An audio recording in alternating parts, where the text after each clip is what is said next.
Ate, andyan po si Ate Myla. Pakisabi pa utang. Ate Myla, utang daw. Ano yon? Pautang nga po ng homie. 2. Anong homie? Pabot nga. Ano Kahit homie? ano na lang po. Beef na lang, beef. O, sige po. 2 lang Ano po. pa? Ayun lang po. Yun lang? Oh, Thank you po. sige.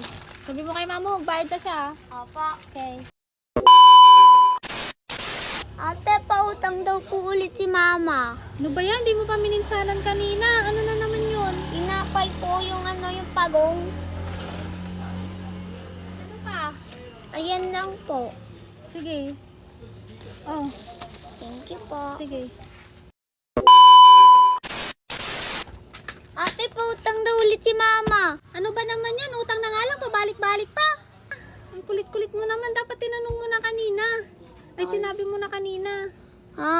Utangin ko po yung Ladies' Choice. Anong ladies choice? Yung bakon. Anong bakon? Bacon! Ito, malaki, maliit. Ayan lang po. Ito, Ayan po malaki nga to. po. Thank you. Wag na, alas na yan na. Sabi mo sa mama mo. Paulit-ulit, ang haba na ng listahan nyo. Thank you po.